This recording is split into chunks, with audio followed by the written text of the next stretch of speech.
mara ya kwanza Tanzania inafuzu hatua ya 16 bora, jambo ambalo Watanzania walikuwa wanalitamani mara nyingi na imewezekana, na wewe ndio nahodha wa kikosi hiki. Mimi cha kwanza naweza kusema niko proud kwa kitu ambacho vijana wangu wamekifanya kama captain.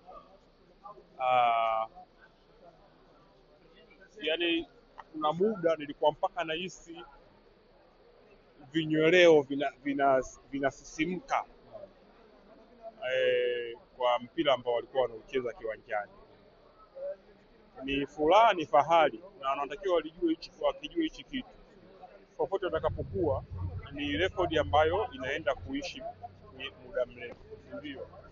Kwa ni furaha ya hali ya juu kwa sasa hivi na timu, na nadhani wachezaji wote wanafurahi. Okay, sawa. Watanzania wengi walikuwa wanatamani kukuona wewe kama nahodha wa timu ya taifa, pengine timu yetu ikiwa inapata mafanikio, lakini wewe ukiwa mbele na mstari wa mbele kwa timu inapata mafanikio, na hatimaye kuvuka hatua 16, jambo ambalo hatujawahi kufanya. Tayari kwetu ni mafanikio kwa mara ya kwanza, na bila shaka umekata kiu ya wengi. Ni kama nilivyosema, mimi niko proud sana kwa ambacho wamekifanya vijana katika mashindano tangu tumeanza, katika mechi zote tangu tumeanza, na kabla ya mechi nilipata bahati ya kukaa nao na kuzungumza nao wote.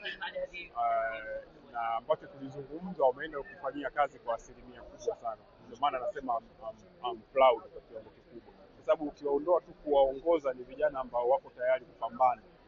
Kwa hiyo inakuwa rahisi kidogo kuwaongoza kwenda katika hayo mafanikio ambayo Tanzania na hata wachezaji wenyewe walikuwa wakiyapigania na kuyaota siku zote. Kwa ni jambo zuri, na nadhani kwa sasa hivi tuna furaha, tunaenda kupumzika, lakini tutajiandaa kwa ajili ya mchezo unaofuata, sababu lengo letu ni kuendelea juu zaidi.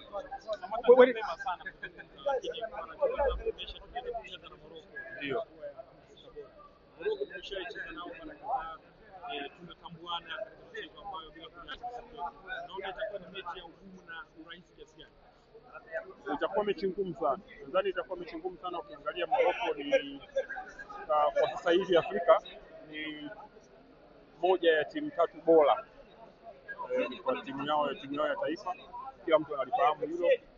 Vile vile mashindano haya yako nyumbani, fahamu watakuwa na mashabiki wengi.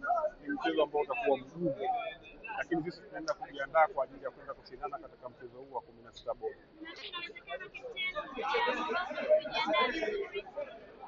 Na ndio maana tuko hapa kwa ajili ya kushindana.